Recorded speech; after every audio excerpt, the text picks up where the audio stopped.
Hey guys, I'm Bale's Winky Face, and today I'm bringing you tips for completing the archive challenges for Tome 11 Devotion, first page.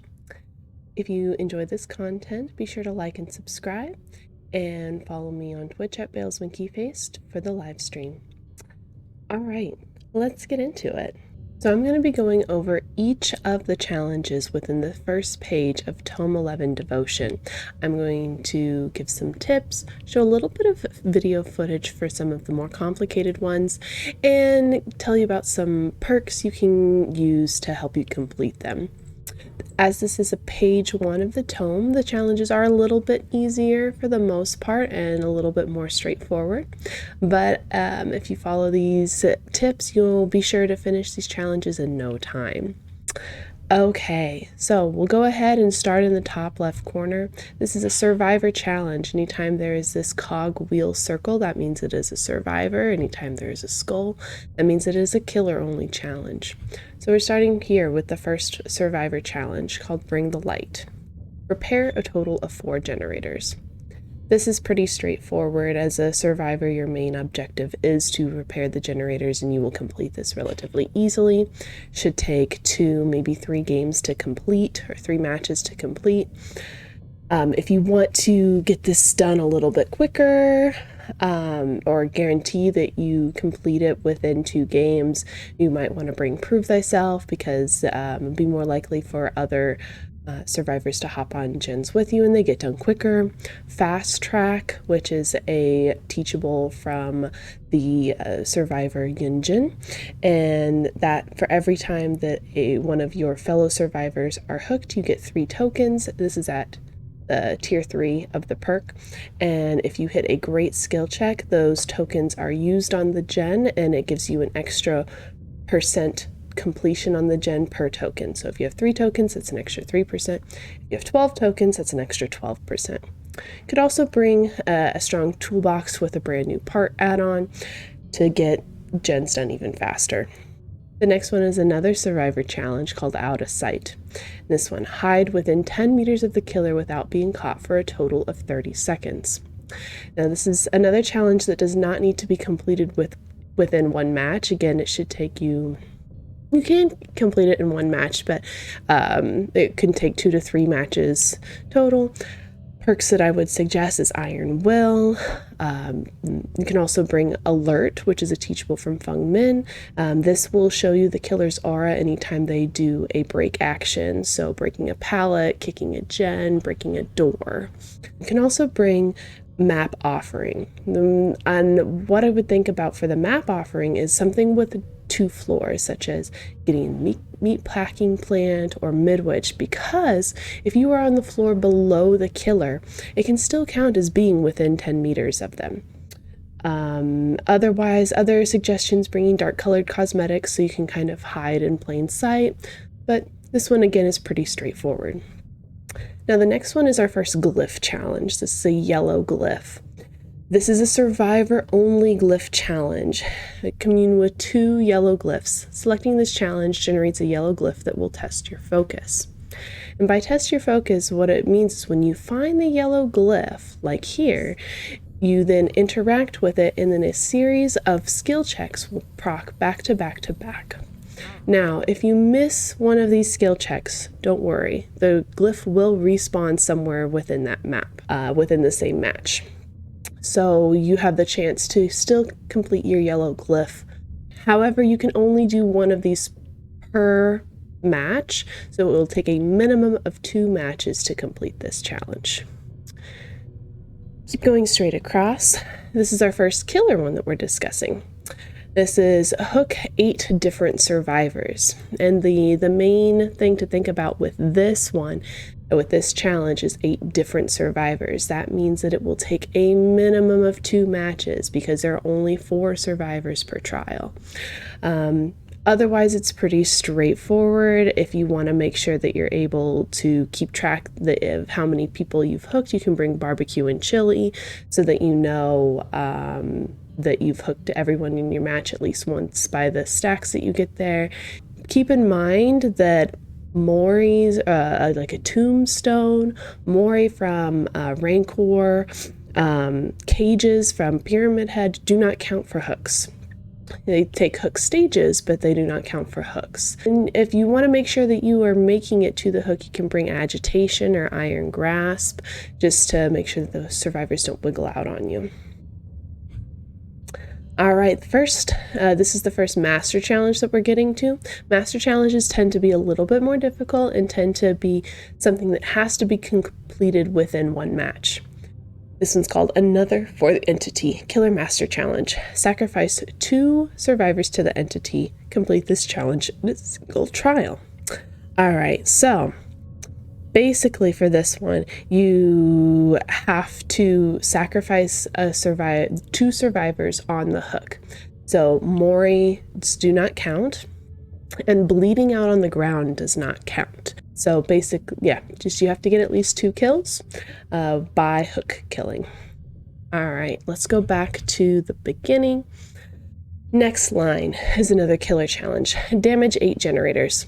This one is pretty straightforward. As playing killer, you can easily complete this within one challenge.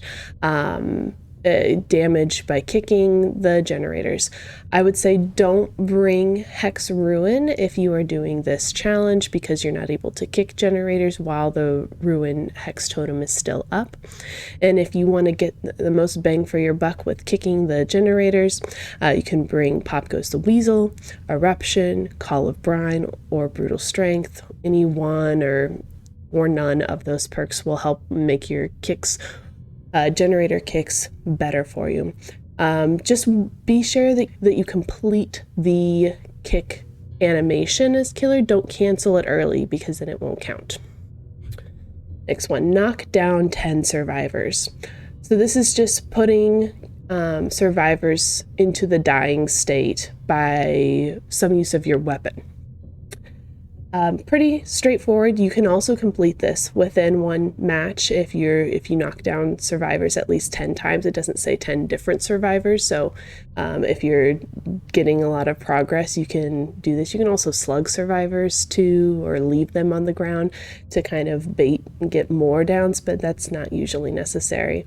The only possible hiccup with this one is grabs do not count. So grabs out of lockers, if you grab an injured survivor while they're vaulting, if you grab them out of a bear trap as trapper, you grab them off of a gen, grabs do not count as a knockdown. You would be putting a survivor into the dying state, but it would not count as knocking them down. All right, Spree of Violence, another killer challenge. Hit 8 different survivors with your weapon. So 2 things to think about with this one is 8 different survivors. Again, this takes a minimum of 2 matches to complete, and it's with your weapon. So this might not be super straightforward, but that means it can only be a basic attack. Either short attack or lunge attack, but it can only be your M1 or right trigger if you're on controller attack. It cannot be any special attack like the tentacle attack with Nemesis, the birds with Artist, or bear traps from Trapper. Otherwise, this is pretty straightforward for this one. Again, it will take a minimum of 2 matches to complete. Earn 50,000 blood points. This is our first flex challenge that we're going over. This is a challenge that it can be completed by playing either the role of killer or survivor, and earn blood points. You get more blood points. No one loses here. Suggestion: you can bring the perk Barbecue and Chili as killer. For every different survivor that you hook, you get extra blood points. For survivor, you can bring We're Gonna Live Forever. For every protection hit or safe unhook that you get extra blood points. You can also bring a good blood point offering, such as Bloody Party Streamers on both sides. On survivor side, Escape Cake, which is a yellow offering, and on the killer side, Survivor Pudding, which is also a yellow offering.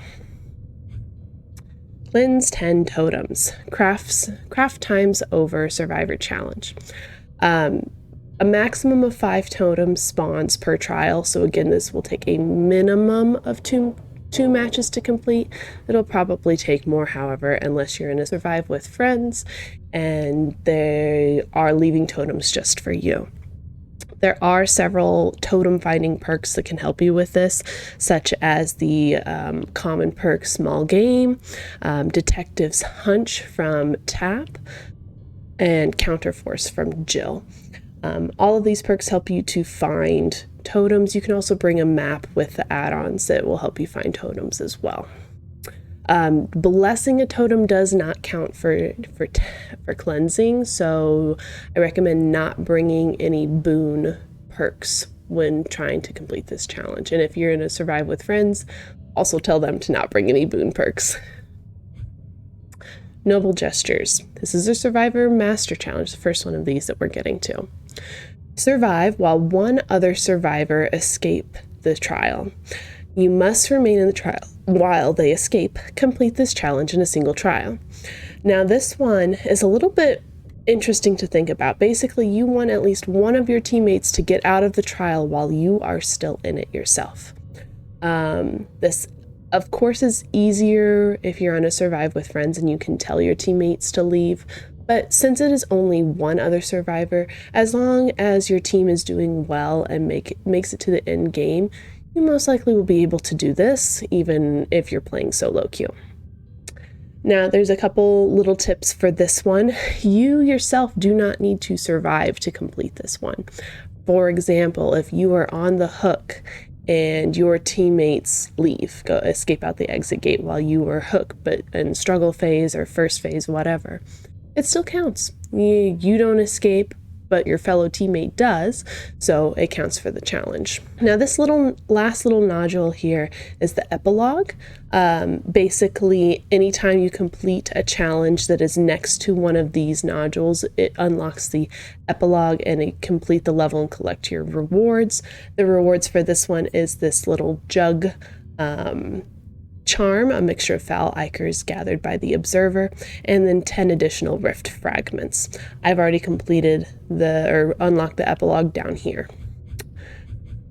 All right, next line. Now this is our first killer or character specific challenge, Killer Master Challenge, Spring into Action.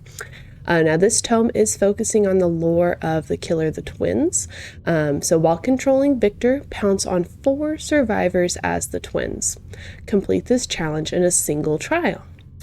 If you have never played the twins before, and I know many people haven't or have not played them very much, I'm going to show you a little bit of what playing as Victor looks like. Your field of view is much lower, but you are much faster. You do not see scratch marks as Victor, but pools of blood are much brighter. Now, in order to pounce as Victor, you need to charge up your pounce, and then with M2 and then click with M1, or to actually send Victor off on the pounce. If you're on controller, you're going to be left trigger to pounce or to charge, right trigger to pounce.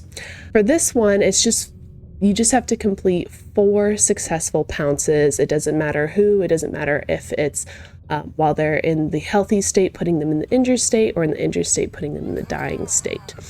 Some add-on suggestions for this is the brown add-on Toy Sword.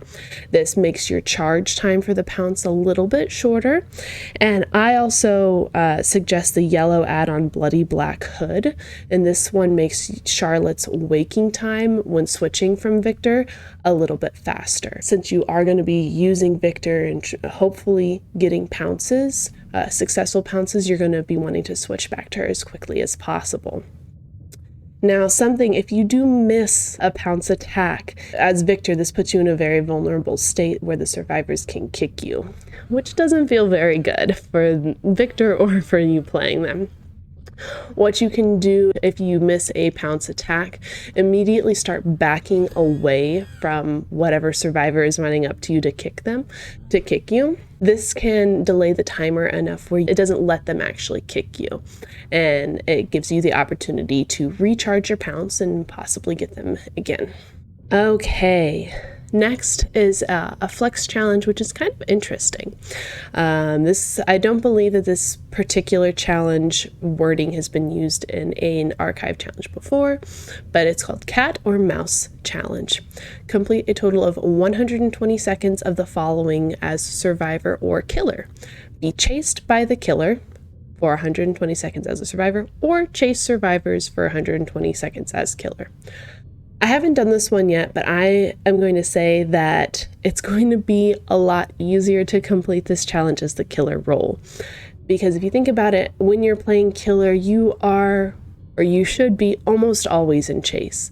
The 120 seconds of chasing a survivor will happen in one match, easy peasy. Now, as survivors, since there's 3 other survivors who can also be being chased at any one time, can definitely take a couple matches to complete if you're playing this as survivor, unless you are kind of in the killer's face wanting to be chased the whole time. But for my survivor mains out there, if you are wanting to complete this only as a survivor, I would recommend bringing your strong chase perks, Dead Hard or Sprint Burst or Lithe or any of the other exhaustion perks, Windows of Opportunity so you can use the environment to help extend your chase, even possibly bringing a map offering that is survivor-sided to help extend your chase even more. But either way, this is something that will happen pretty naturally without having to think about too much. Sabotage Six Hooks. This is another survivor challenge. Go for broke. For this one, as a survivor without a specific perk or item, you cannot just sabotage hooks anytime. You do have to bring something that will give you that ability. The perk Saboteur, which is a teachable from Jake, gives you this ability and also shows the auras of all hooks whenever a survivor is picked up by the killer. But typically I would say that if you want to get this done as quickly as possible, because Saboteur does have a cooldown, I would recommend bringing a toolbox. Now, the best sabotage toolbox is Alex's toolbox. It's a purple one. And you can bring in the add-ons, the yellow protective gloves, which hides the sabotage notification from the killer, and the wire spool, which is also a yellow add-on, which gives you additional charges. You can also bring if you are going the toolbox route, you can also bring the perk Built to Last. And with this perk, whenever an item has fully depleted its charges, you can hop into a locker for a few seconds and then it will give the charges back. Okay. This next challenge is another Glyph challenge, and it is a flex one.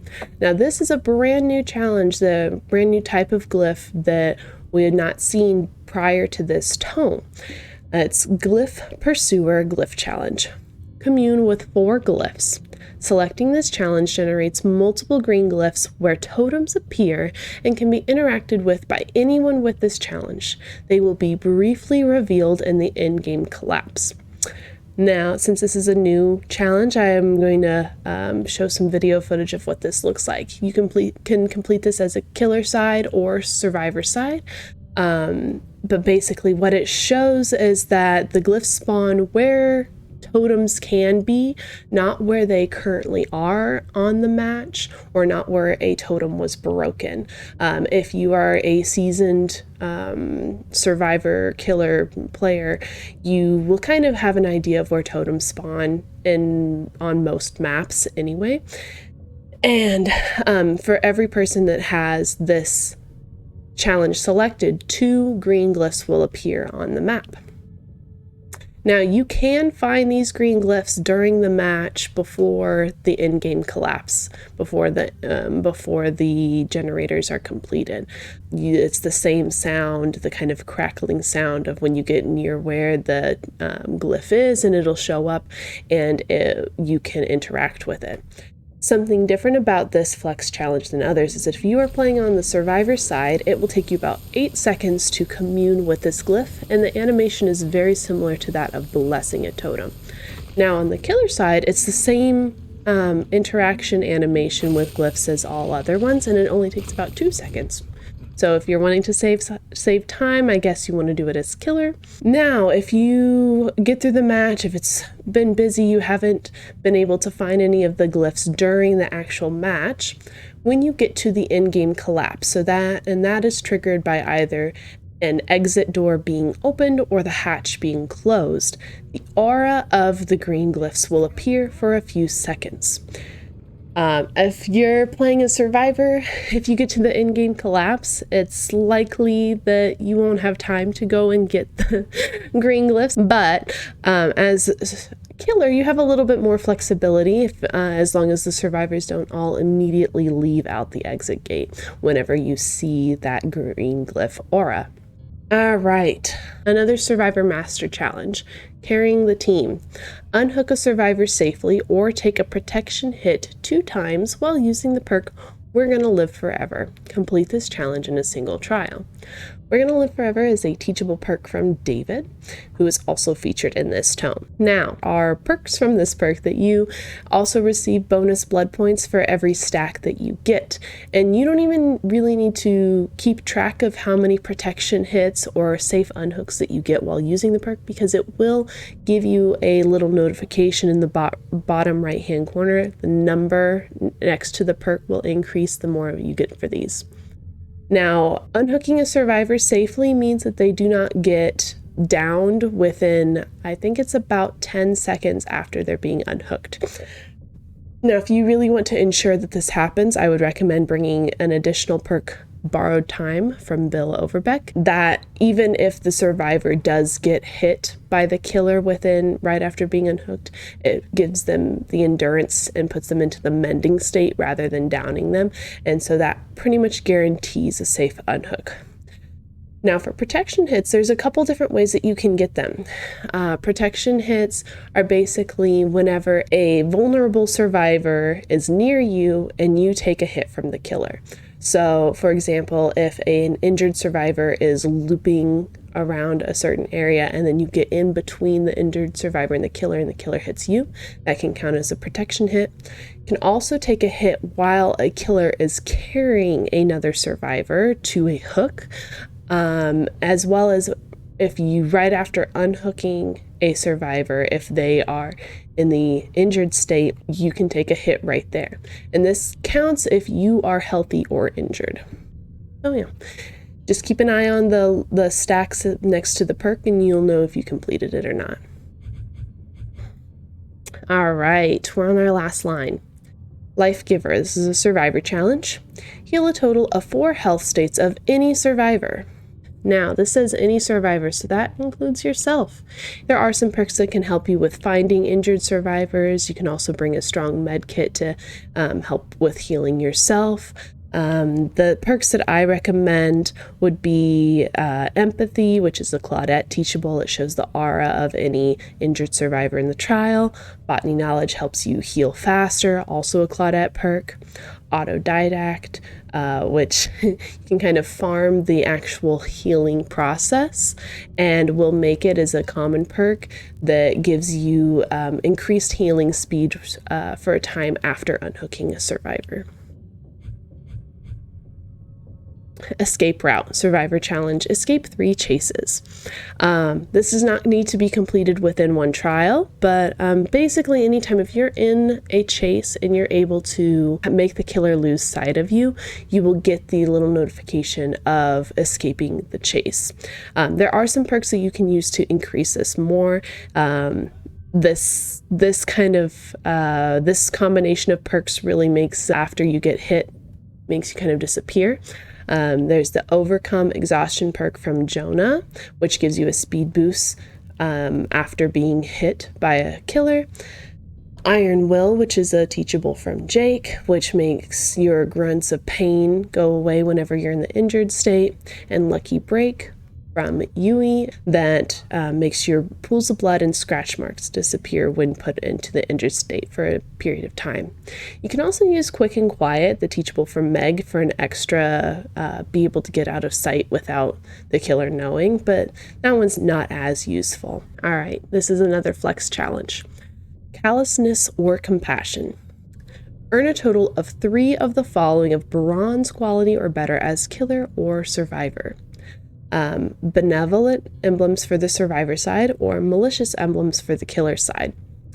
Bronze quality is relatively easy to achieve as long as you are not AFK during the match. But on the survivor side, to increase your benevolent emblem, you will be doing things like healing other survivors, unhooking other survivors, taking protection hits for other survivors, and generally the team staying alive longer. You do not need to survive the trial yourself in order to reach the bronze quality benevolent emblem. For the killer side, to increase your malicious emblem, injuring survivors, interrupting survivor actions, downing and hooking survivors. So pretty much what you would be doing is killer already. Now you do lose points in the malicious category for every health state that survivors gain back.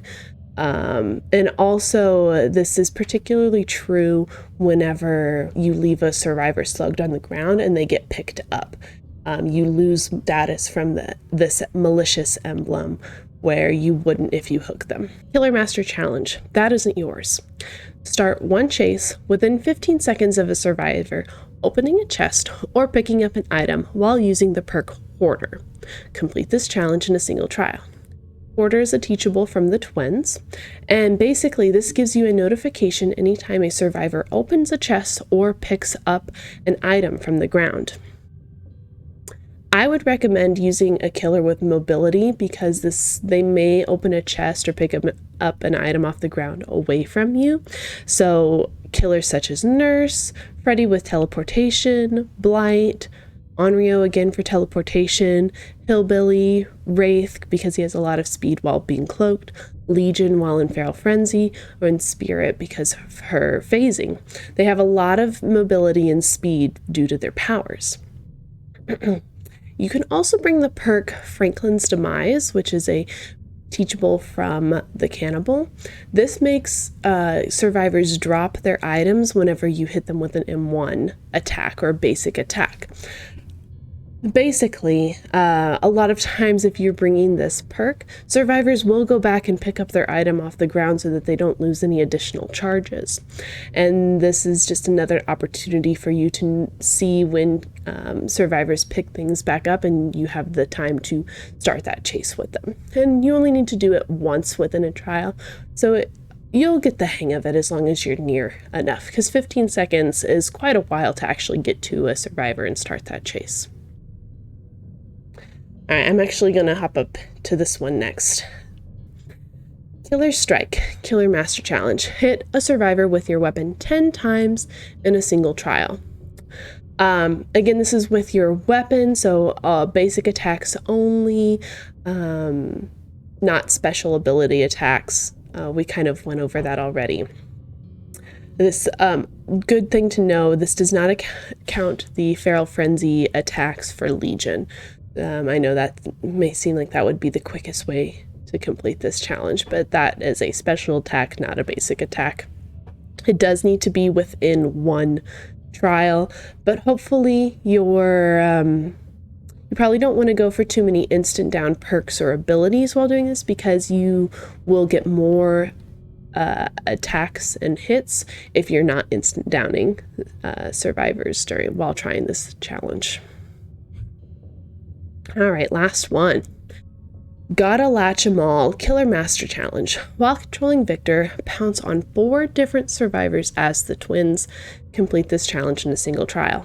This is very similar to the other twins challenge that we already talked about. Again, it's going to be from Victor's perspective. All of the things that I said in the previous one apply to this one.